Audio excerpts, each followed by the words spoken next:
الله أكبر الله أكبر.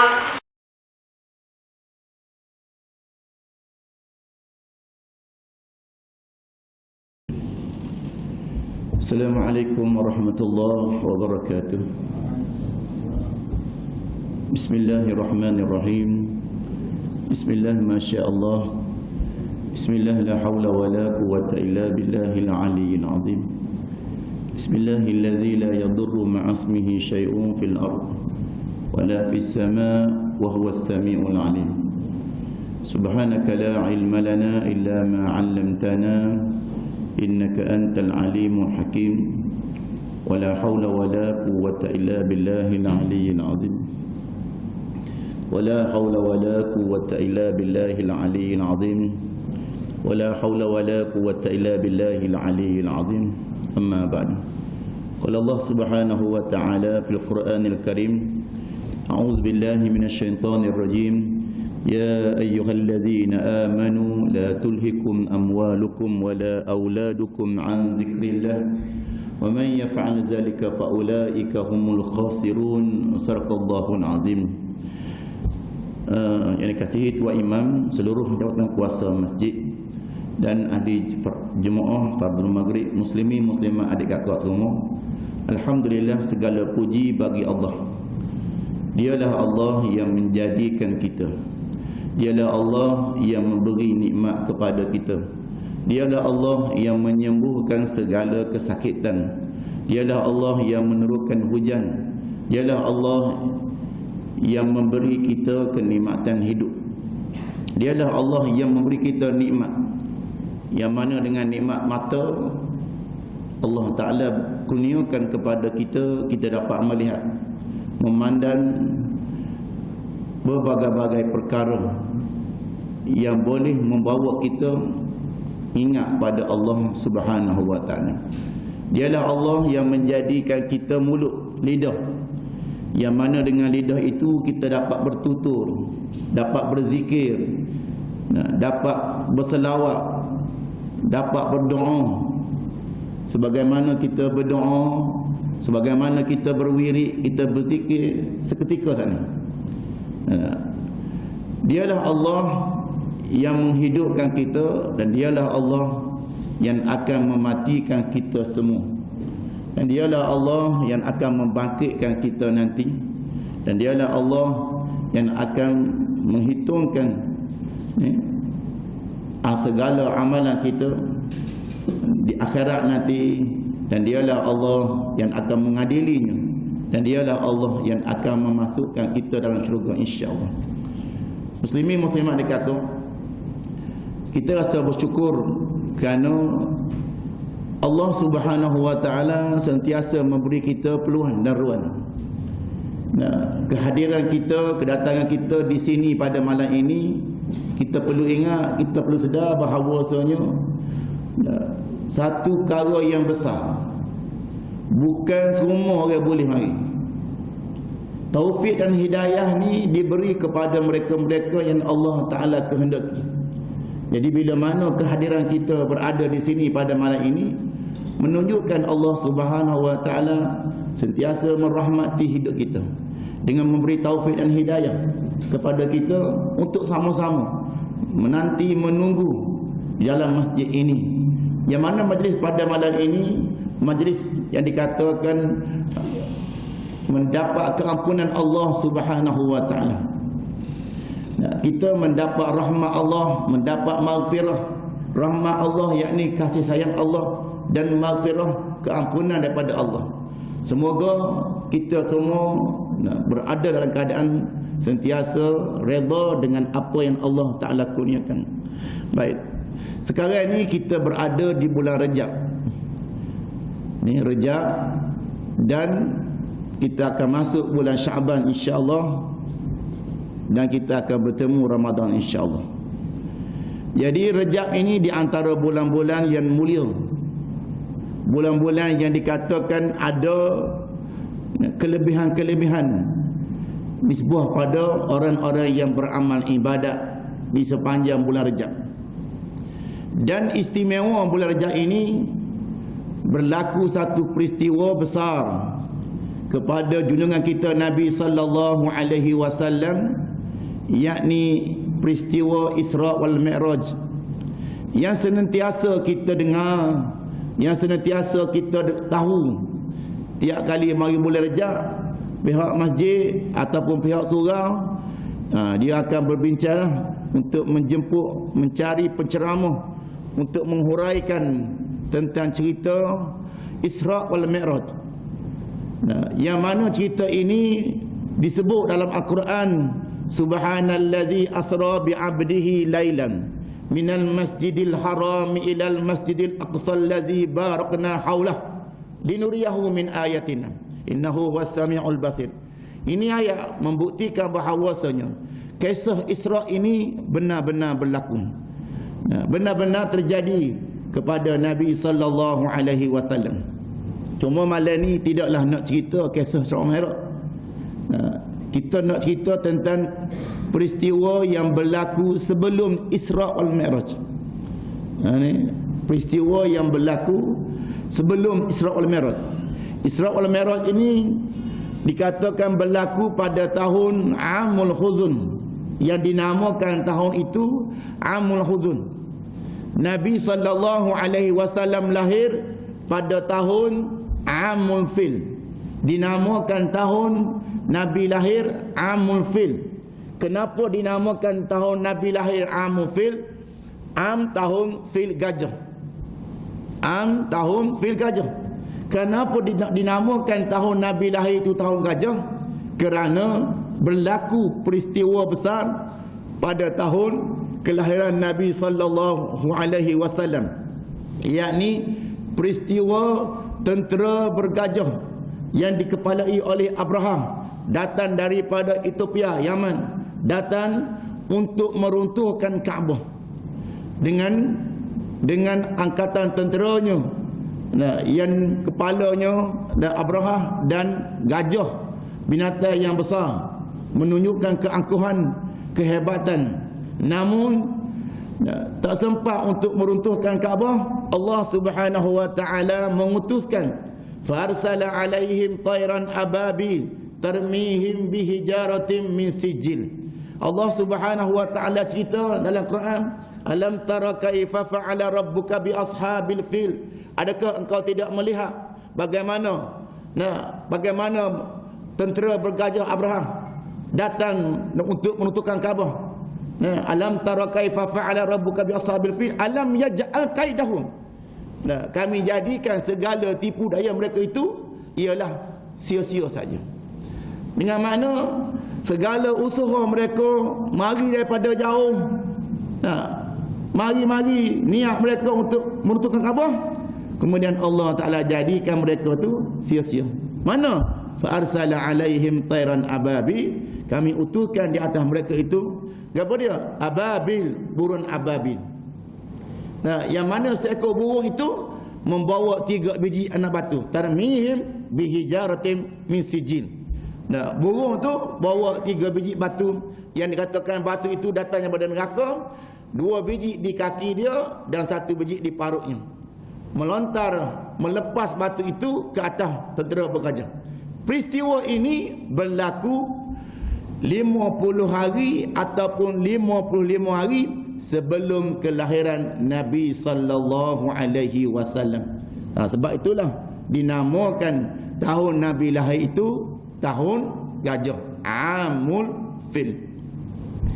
Bagaimana pula dengan tahun Isra wal Mi'raj yang dinamakan Amul Huzun, am tahun huzun, sedih. Ni am tahun huzun, duka cita. Tahun duka cita. Apa yang mendukacitakan? Apa yang menyedihkan? Kerana tahun itu berlaku kematian. Berlaku kematian terhadap baginda Nabi sallallahu alaihi wasallam, orang yang tersayang. Kematian itu biasa, tapi ini kematian luar biasa. Kenapa luar biasa? Kerana orang yang tersayang, orang yang sanggup hidupnya kerana Nabi, orang yang sanggup menghabiskan hartanya kerana agama, orang yang sanggup mengkorbankan dirinya untuk Rasulullah, akhirnya meninggal dunia. Bila mana kita dengar cerita orang mati, Nah, orang tu mati, orang ni mati. Nah, kita hanya mengucapkan inna lillahi wa inna ilaihi raji'un. Tak apalah. Bila mana ada orang yang sanggup mengkorbankan diri dia, harta dia untuk kita, nah, maknanya orang ni sentiasa menjaga kita, menyayangi kita, mati dia, jadi kita akan bertambah sedih. Dan Rasulullah sallallahu alaihi wasallam mengalami kesedihan pada tahun itu. Siapa dia yang mati? Yang pertamanya bapa saudaranya, Abu Talib. Abu Talib ni tuan-tuan, dia menjaga Nabi, dia memelihara Nabi selepas kewafatan Abdul Muttalib. Abdul Muttalib ni datuk Nabi. Dia menjaga Nabi selepas kewafatan ibundanya Aminah. Ini baik. Bondanya Aminah menjaga Nabi daripada umur 4 tahun. Selepas penyerahan Halimatus Sa'diyah yang menjaga Nabi selama 4 tahun di kampung Bani Sa'ad, maka diserah kepada ibundanya Aminah yang ketika itu Rasulullah berusia 4 tahun.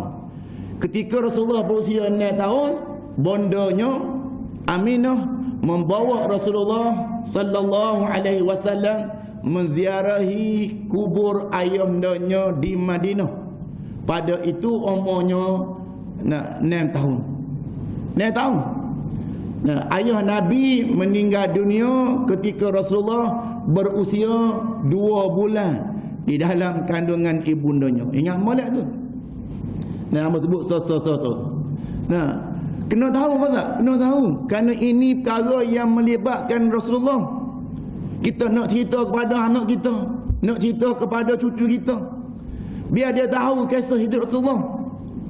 Nah, kerana Rasulullah ni tuan-tuan, manusia yang agung, manusia yang mulia. Andainya dalam solat kita tak sebut nama Rasulullah, tak sah semaya kita. Kita semaya fardu ke, semaya sunat ke, tak sebut nama Nabi Muhammad sallallahu alaihi wasallam, tak sah semaya.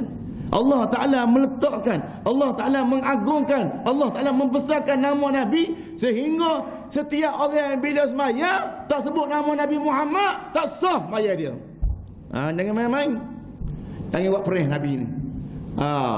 Cerita Nabi yang mana ni. Tak. Nah, jawab mudah-mudah cerita Nabi. Memang tahu setara mana Nabi cuy ya. Orang mudah dengar. Oh iyalah nak dengar ni. Nah, ni masalah kita. Bila cerita Nabi ya, pandai lekeh. Sedangkan Rasulullah ni tuan-tuan, satu perkara, satu nama yang besar. Nah, Nabi Adam alaihissalam, nak undur sikit. Biarlah. Nah, Nabi Adam alaihissalam ketika mana baginda dikeluarkan daripada syurga kerana kesalahan melanggar larangan Allah Ta'ala, makan buah rudi, tuan-tuan, dikeluarkan daripada syurga. Selama 450 tahun Nabi Adam bertaubat, Allah Ta'ala tak terima taubat dia, sehingga dia sampai di Mekah, barulah Allah Ta'ala terima taubat dia. Nabi Adam kan, dia jatuh. Dia jatuh di India. Apa dah? Tu awal jatuh di Jeddah. Kemudian dia bertaubat mana-mana tempat lagi bertaubat selama 450 tahun. Allah Ta'ala tak terima taubat dia, sehingga sampai di Mekah, barulah Allah Ta'ala terima taubat dia. Itu pun di dalam pertaubatan dia itu, dia membawa, dia menyebut nama Nabi Muhammad sallallahu alaihi wasallam. Ya Rabb, ya Rabb, hei Tuhan. Nah, bihaqi Muhammad, ya Allah, dengan sebenarnya Muhammad, dengan mulianya Muhammad, keagungannya Muhammad, ya Allah, engkau terimalah taubatku, ya Allah. Engkau terimalah taubatku. Kata Allah Ta'ala, ya Adam, wa kaifa arafta Muhammad? Bagaimana mu tahu Muhammad? Wa ma khalaqahu, sedangkan aku belum lagi menciptakan. Bagaimana mu sebut nama Nabi Muhammad, sedangkan aku tak buat lagi dia? Mu boleh sebut nama Nabi Muhammad. Allahumma bihaqi Muhammad, ya Allah, dengan kemuliaan Nabi Muhammad, dengan mulianya Muhammad, keagungan Muhammad, engkau terimalah taubatku. Allah Ta'ala tanya, wa kaifa arafta Muhammad? Bagaimana mu tahu Muhammad? Wa ma khalaqahu, sedangkan aku belum lagi menciptakannya. Kata Nabi Adam, ya Rabb, ketika mana engkau meniupkan roh, rafa'tu ra'si ra'aitu li aqwalil ash maktub la ilaha illallah Muhammadur Rasulullah. Ni tuan-tuan, ketika mana ya Allah engkau tiupkan roh ke dalam diriku, aku mengangkat kepala, ra'aitu li aqwalil ash, aku melihat di tiang-tiang syurga, tiang-tiang aras, maktub la ilaha illallah Muhammad Rasulullah. Ada tertulis kalimah la ilaha illallah Muhammad Rasulullah. Dan aku yakin nama Muhammad yang tertulis namanya bersama dengan namamu itu mempunyai keagungan, kemuliaan. Maka aku membawa namanya di dalam pertaubatanku agar engkau ya Allah menerima taubatku. Kata Allah Ta'ala, sadaqta ya Adam, benar ya Adam, benar ya Adam, walaula Muhammad ma khalaqtu, jikalau tidak kerana Muhammad aku tak buatmu tak ada. Masya Allah. Tuan, kita kena ingat Nabi ni besar, mulia, agung. Demikianlah lagi supaya kalau kita tak sebut nama Nabi Muhammad tak sah bayar. Jadi kena tahu jugalah sedikit sebanyak sejarah tentang Nabi Muhammad sallallahu alaihi wasallam untuk melahirkan kecintaan kita, untuk melahirkan kerinduan kita, kasih sayang kita kepada Nabi sallallahu alaihi wasallam.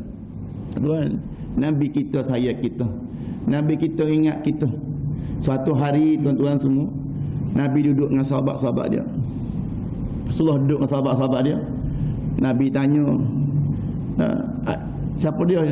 Di antara kalian, tahukah kalian mereka-mereka yang berutuh, mereka-mereka yang mulia, tahukah kalian? Nabi tanya sahabat-sahabat dia. Kata sahabat dia, ya Rasulullah, adakah para malaikat golongan yang mulia, golongan yang berutuh? Kata Nabi, bagaimana malaikat tidak mulia? Kerana mereka berada di sisi Allah Subhanahu wa taala. Kata sahabat, ya Rasulullah, adakah para nabi dan rasul golongan yang mulia, golongan yang soleh? Adakah nabi dan rasul?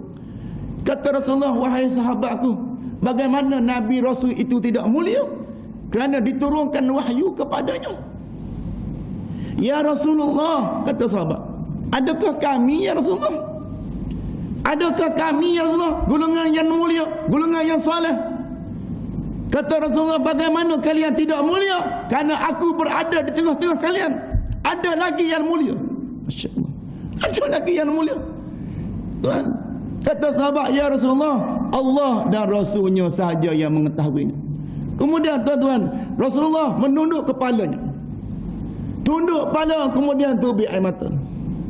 Kemudian Nabi angkat kepala dia, kata Rasulullah, golongan yang mulia, golongan yang saleh nanti mereka yang tak pernah langsung melihat wajahku, mereka yang tak pernah melihatku, tak pernah berjumpa denganku, tetapi mereka beriman denganku.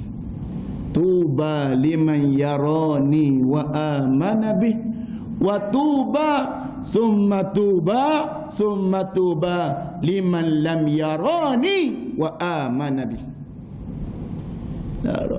Sungguh beruntun, kata Nabi, sungguh beruntun, sungguh mulia, liman yarani wa amana bih, mereka yang bertemu denganku, mereka yang pernah memandang wajahku, mereka yang pernah duduk bersamaku, wa amana bih, dan beriman denganku. Sungguh mulia, kata Nabi. Wa tuba summa tuba, dan sungguh mulia, sungguh beruntun, sungguh beruntun. 3 kali Nabi sebut, 3 kali Nabi ulang menyatakan sungguh beruntun, sungguh beruntun, sungguh beruntun. Siapa dia ni? Siapa ni? Liman lam yarani, mereka yang langsung tak pernah memandang wajahku, mereka yang langsung tak pernah duduk bersamaku, wa amana bih, tetapi mereka beriman denganku. Tuan, 1400 tahun yang lalu Rasulullah merindu kita. Rasulullah sudah ingat pada kita. Rasulullah sudah mengalir air mata, ingat kita. Bagaimana kita pada Rasulullah? Ni apa yang kita buat pada Rasulullah hari ni? Ni apa kita buat? Sudahkah kita selawat ke Nabi hari ni? Sudahkah kita ingat pada Rasulullah? Kita membaca sirah dia? Tuan, kita bawa agama Nabi, kita sebar agama Nabi. Apa kita buat dengan Nabi? Padahal bila mana masjid dibuka, tuan, ayuh marilah. Sama-sama kita penuhi ruangan masjid dengan mengikut peraturan SOP. Tak apa. Untuk kita sama-sama mengetahui agama dan menyebarkan. Lama tuan-tuan hari ni orang tak saya ke Nabi. Dia cinta kepada dunia dia. Dia cinta kepada hubul nisa, hubul mal, hubul jah. Dia tak sayang ke Nabi. Sebab itulah hamba nak bawa cerita ni semoga terdetik dalam diri kita. Timbul dalam diri kita pada hari ini, tuan, perasaan kasih sayang, kerinduan kita kepada Nabi sallallahu alaihi wasallam, insya-Allah. Baik. Jadi berbalik pada kisah Abu Talib tadi. Panjang lagi cerita dia. Cuma kita nak rekah-rekah lah. Kerana musim lah ni kita buat kuliah maghrib ni dia tak boleh lama lagi. Mari arah tak boleh lama lagi lah. Mana tak boleh lebih lama. Sekadar 5 minit tak apalah. Biasa kita buat kuliah kan. Kalau Isya kan setengah jam lepas Isya baru kita berhenti. Tapi tak boleh lah ni. Sekadar kita buat tu pun alhamdulillah. Sebab itulah masa begitu sangat-sangat sempit sangat gini untuk kita menyebarkan agama Allah. Namun jika tak orang tak mari juga kan, sedihlah kita. Baik. Jadi Abu Talib menjaga Rasulullah selepas kematian Abdul Muttalib. Ingat, ayah Nabi meninggal dunia waktu umur Nabi 2 bulan dalam kandungan ibundanya. Ada musim-musim maulud, boleh pakai berjanji. Sikit lah nak cerita ayah yang nanti lah. Tapi nak baca malam ni boleh juga, tak bersalah. Bos baris je lah. Kau tak boleh? Boleh lah. Walamma tamma min hamlihi sallallahu alaihi wasallam وسلم شهران على مشهور الأقوال المروية توفي بالمدينة الشريفة المنورة أبوه عبد الله. Cukup lah dulu. Ada banyak-banyak yang mendengar pula. Betul. Boleh maulud kan ni? Dah lagi. Cuma nak rakyat ayat tu dia cerita tentang walamma tamma min hamlihi, tak kala sempurna kelah kandungan ibundanya Aminah 2 bulan syahrani, tuwfiya bil Madinah, wafatlah di Madinah abuhu Abdullah, ayahnya Abdullah. Ketika mana Rasulullah berusia 2 bulan dalam kandungan ibu dia, ayah dia ni keluar daripada Mekah. Gimana? Pergi Madinah. Kata setengah riwayat atas urusan menziarahi keluarga sebelah bondanya di Madinah. Sampai di Madinah, kemudian sudah ziarah, jatuh sakit, mati. Maknanya Nabi kita ni, tuan-tuan, dia ni yatim oleh perut. Yatim oleh perut. Orang kita ni yatim luar. Nabi yatim oleh perut. Lahir dalam keadaan tak ada ayah. Kemudian lahir dijaga oleh Halimatus Sa'diyah, ibu sesuai yang kedua. Kemudian diserah kepada bondanya umur 9 tahun. Bonda dia ambil Rasulullah pergi ziarah kubur ayah dia di Madinah. Balik daripada Madinah sampai di Abwa, mak dia pula sakit dan meninggal dunia di Abwa. Dibuat balik oleh Nabi akan siapa dia? Ummun Aiman. Ummun Aiman ni hamba kepada Abdullah. Buat balik serah kepada datuknya Abdul Muttalib. Waktu tu umur Nabi baru umur 9 tahun. Abdul Muttalib menjaga Nabi selama 2 tahun. Umur 8 tahun Abdul Muttalib meninggal dunia, diserahkan penjagaan Rasulullah kepada anaknya Abu Talib. Anak Abdul Muttalib ni ramai. Abdullah bin Abdul Muttalib, Hamzah bin Abdul Muttalib, Abbas bin Abdul Muttalib, Abu Talib bin Abdul Muttalib, Abu Lahab bin Abdul Muttalib, ramai anak dia. Kata setengah 10 orang. Itu berlaku perkhilafan lah. Baik. Abu Talib ni dia sangat menyayangi Nabi. Ke mana saja dia berjalan, dia bawa Nabi. Dan satu peristiwa yang besar, ketika mana musyrikin Mekah ni tuan, Nabi duk dakwah ni, dia tak berani nak mengapa-apakan Rasulullah. Kerana apa? Kerana Abu Talib ni ada. Abu Talib ni dia orang mulia, keturunan yang mulia. Abu Talib bin Abdul Muttalib, Abdul Muttalib bin Hashim, Hashim bin Abdul Manaf, Abdul Manaf bin Qusay. Qusay inilah yang membina Darun Nadwah, tempat perhimpunan, tempat mesyuarat orang-orang Arab yang dibina oleh Qusay. Jadi mereka ini keturunan yang mulia. Jadi musyrikin Mekah tidak berani nak mengapa-apakan Rasulullah. Nabi duk dakwah, Nabi duk ayat Islam. Orang tak berani. Sehingga mereka mari menawarkan, mereka mari jumpa dengan Abu Talib, royak pada Abu Talib, ya Abu Talib, kami mari ni bukan nak buat apa dia dah. Cuma kami mari ni nak bicara tentang anak saudaramu tu Muhammad. Nak bicara apa dia? Nak suruh mu tanya dia. Dia dakwah ni dia nak ke gapo? Tu dia. Muhammad ni jadi orang Islam ni sebenar-benarnya dia nak ke gapo dia? Jikalau Muhammad ni dia nak kepada harta benda, dia nak harta, dia orang Islam ni dia nak harta, kami boleh kumpulkan seluruh harta orang kaya di Mekah ni, kumpul kami beri ke dia. Asalkan dia ni berhenti dakwah. Aduh, itu zaman tu ada patuh situ.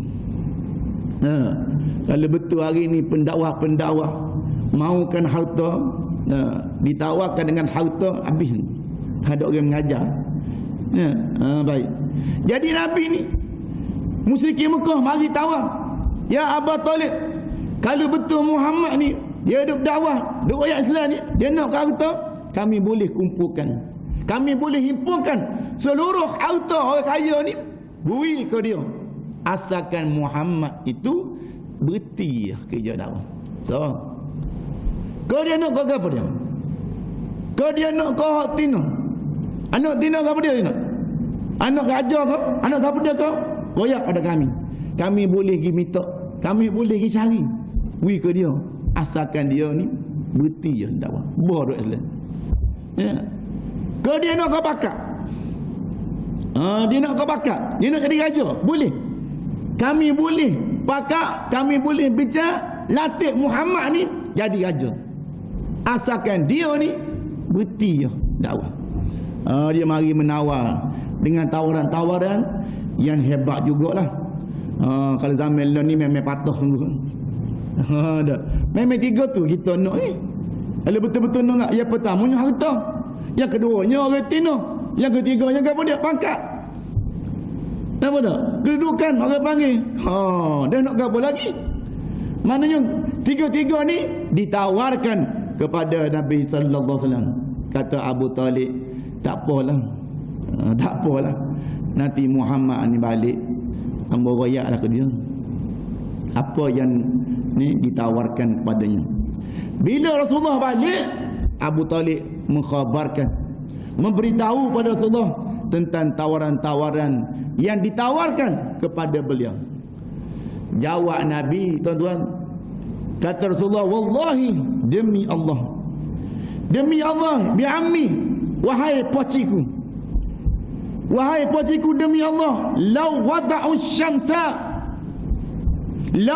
syamsa fi yamini wal qamara fi yasari ala an atruka hadzal amra ma taraktu.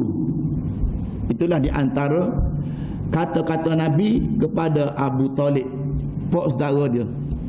Apa dia? Wallahi bi'amni, demi Allah, wahai pociku, wahai pamanku, la wada'u syamsa, jikalau mereka itu, siapa dia?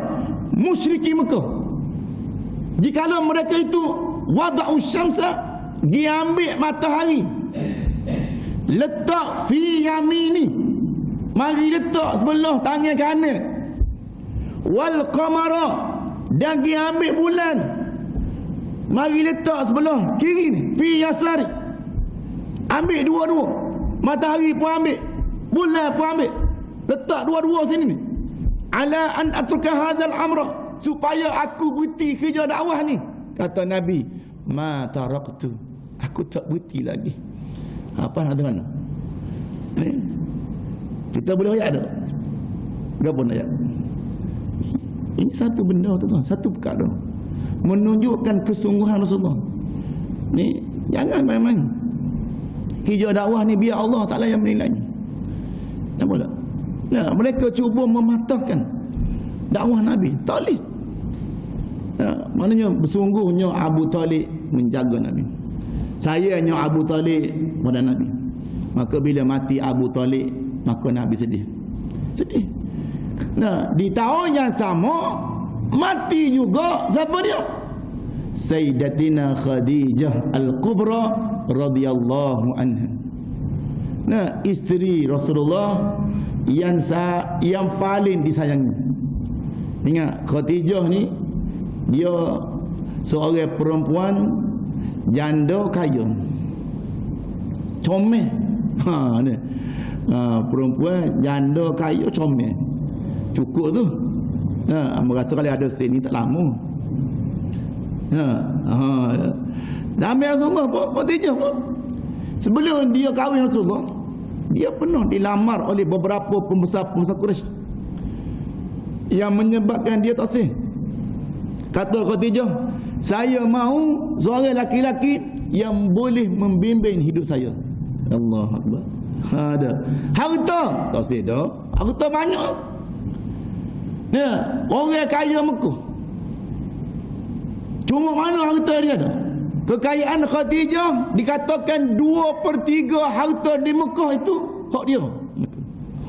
Banyak. Ya, jadi dia tak sah dah harta. Dia nak seorang laki-laki yang boleh bimbing hidup dia. Jadi jodohnya dengan baginda Nabi sallallahu alaihi wasallam. Dah. Bila dia kisah bagaimana Rasulullah ni bawa barang dagangan dia berniaga di Syam, kemudian diperhatikan oleh Maisarah, dia kelih tengok keadaan Rasulullah, perangai Nabi dan keuntungan yang banyak sekali. Balik cerita kepada Khadijah. Khadijah tanya, siapa dia ni? Bawa barang aku ni, butuh banyak ni. Maka Maisarah cerita tentang akhlak Muhammad, begitu sehingga menarikkan Khadijah untuk apa dia? Bersama dengan dia. Dah. Inilah bukti orang perempuan ni, ingat. Orang perempuan ni bila dia jumpa dengan orang baik, ambil selalu. Jangan hidup main. Sebab orang baik ni payah nak boleh. So, yang kedua, kalau orang perempuan ni minta maaf, apa nak sebut? Orang perempuan IT lah, IT ni ibu tunggal lah. Kematian suami, dan dia ni ada harta banyak. Harta banyak, rumah besar, kereta besar, harta banyak. Jadi kalau dia nak kahwin juga, tak sahlah kahwin orang kaya. Baik kahwin dengan Tok Bila, Tok Cik, supaya harta dia tu dapat digunakan untuk agama. Nampak? Kalau dia kahwin sama-sama kaya ni, jadi tak guna harta dia. Sebab itulah Khadijah dia kahwin dengan Rasulullah. Dia kahwin dengan Rasulullah, kemudian dia menggunakan seluruh harta dia ni untuk Rasulullah. Kan? Satu hari Nabi balik kerja dakwah. Nabi balik kerja dakwah ni kan. Allahu Akbar. Kebiasaannya Khadijah ni dia akan sambut semua. Hari tu tak ada nak sambut. Kenapa apa? Kerana Fatimah sedang menyusu. Jadi Nabi balik, Nabi masuk, tengok Fatimah duduk jenera. Nabi ambil Fatimah, Nabi letak tepi. Rasulullah pula kaki tempat Fatimah. Dan apa dia? Nabi ambil kepala dia, letak atas paha Khadijah. Sambil sapu kepala Rasulullah, sambil mengenangkan pekerjaan Rasulullah, pergi jumpa orang tu, tomohan, maka mengalirlah air mata Khadijah. Air mata Khadijah tu jatuh di pipi baginda Nabi sallallahu alaihi wasallam. Bila jatuh, Nabi tengok, kata Rasulullah, kenapa engkau menangis wahai isteriku? Kenapa engkau menangis? Adakah engkau menyesal bersuamikan aku Muhammad? Dulu engkau kaya, engkau hartawan. Hari ini seluruh hartamu sudah aku gunakan untuk agama Allah. Nabi tanya Khadijah. Tengok dia tu air mata tu. Adakah engkau menyesal? Ni jawab Khadijah, wahai suamiku, wahai nabiku, seluruh hartaku sudah aku serahkan kepada Allah. Kebangsawananku, kekayaanku sudah aku serahkan kepada Allah. Hari ini seluruh hartaku sudah aku gunakan untuk agamamu, namun agamamu masih belum sempurna. Tak sempurna lagi. 2/3 harta Khadijah habis dah, tapi agama masih belum sempurna. Kata Khadijah, wahai suamiku, wahai nabiku, andainya aku sudah tiada, mana aku mati, dakwahmu memerlukan satu jambatan untuk engkau menyeberangi jumpa manusia. Kata Khadijah ketika itu, wahai suamiku, wahai nabiku, engkau galilah lubang kuburku, ambillah tulang belulangku untuk engkau jadikan jambatan supaya engkau dapat menyeberangi jumpa manusia, ingatkan mereka kepada Allah Subhanahu wa taala. Masya-Allah.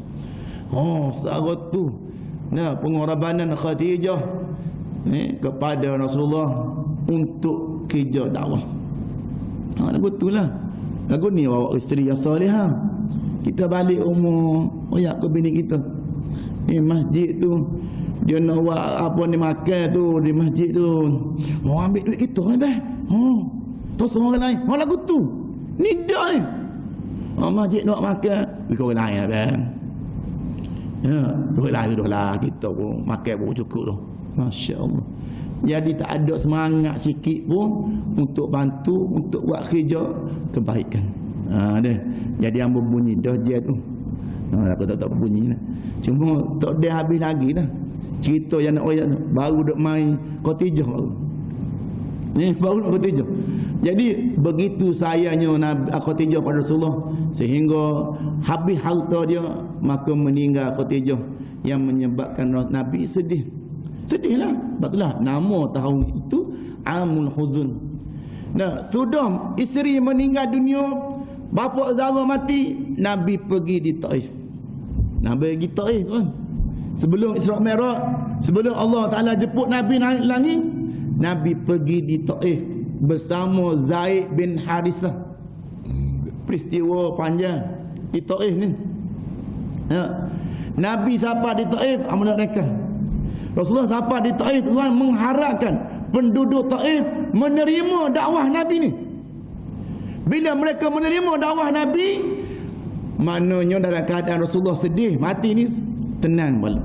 Tetapi bila Nabi sampai di Taif, Rasulullah tidak disambut dengan marhaban ya habibi, tidak disambut dengan tala'al badrul alaina, bahkan Rasulullah disambut dengan batu, kayu dan sebagainya.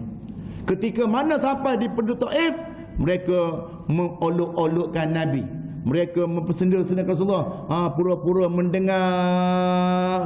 Sudah dengar, mereka menyuruh Rasulullah balik dan menyuruh anak-anak muda mereka membalik batu. Nabi nak raya Islam ya. Ni nyo hamba nyo suruh anak muda ni ambil batu mereka.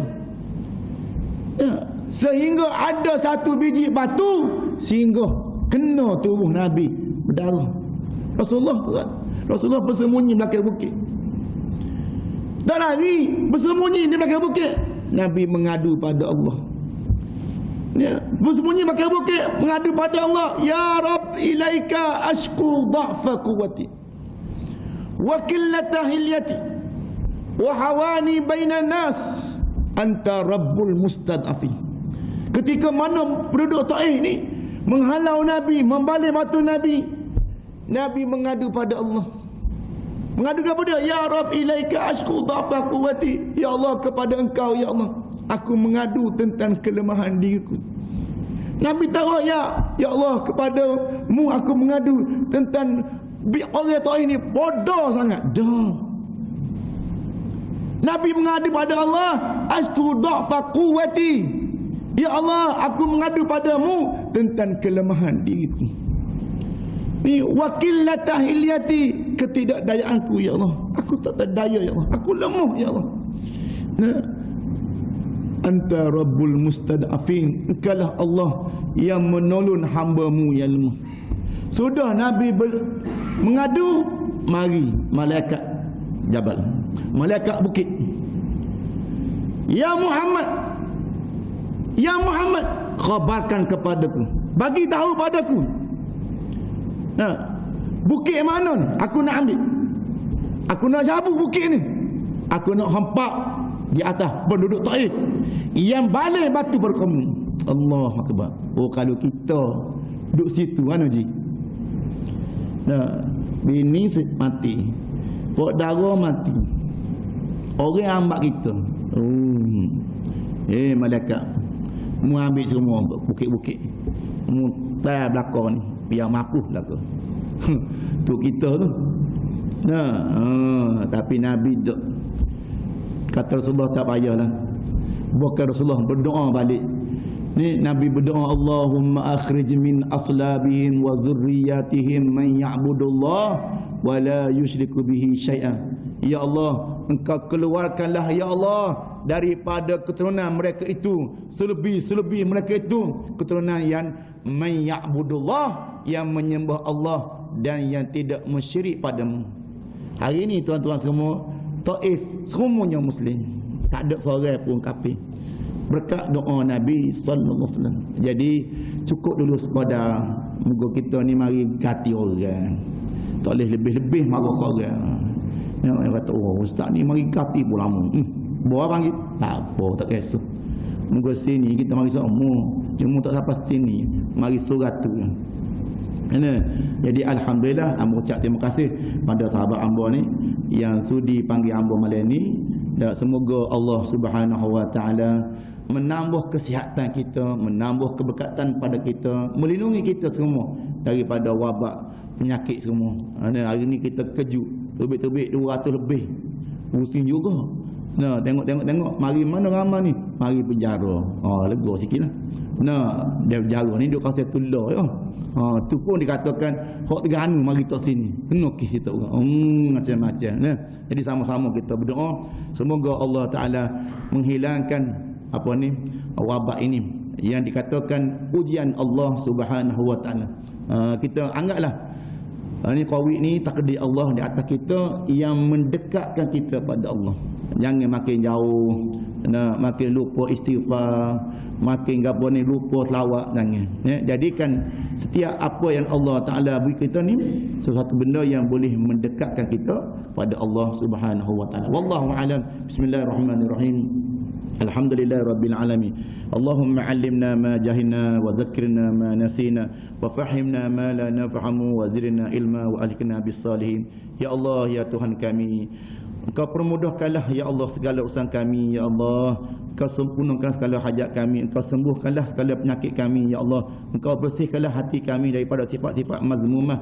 Engkau masukkan dalam hati kami segala sifat-sifat mahmudah ya Allah, ya Tuhan kami. Engkau jadikanlah isteri kami isteri yang solehah, anak-anak kami anak-anak yang soleh dan solehah, anak-anak yang baik akhlaknya, anak-anak yang cemerlang dunia dan akhirat ya Allah, ya Tuhan kami. Engkau permudahkanlah segala urusan anak kami nanti ketika mana dia sedang menghadapi ujian Allah Ta'ala, ya Allah engkau permudahkanlah urusan mereka ya Allah, ya Rahman ya Rahim, ya Allah Tuhan kami, engkau teduhkanlah kami semua di bawah teduhan arasmu ya Allah, pada hari yang mana tidak ada teduhan kecuali teduhan arasmu ya Allah, ya Allah ya Tuhan kami. Allahumma ja'alna minal faizin, Allahumma ja'alna minan najihin, Allahumma ja'alna minal muttaqin, Allahumma ja'alna minat tawabin. Rabbana atina fid dunya hasanah wa fil akhirati hasanah wa qina adzabannar. Wa sallallahu ala sayyidina Muhammad wa ala alihi wa sahbihi ajma'in. Walhamdulillahi rabbil alamin. Assalamualaikum warahmatullahi wabarakatuh.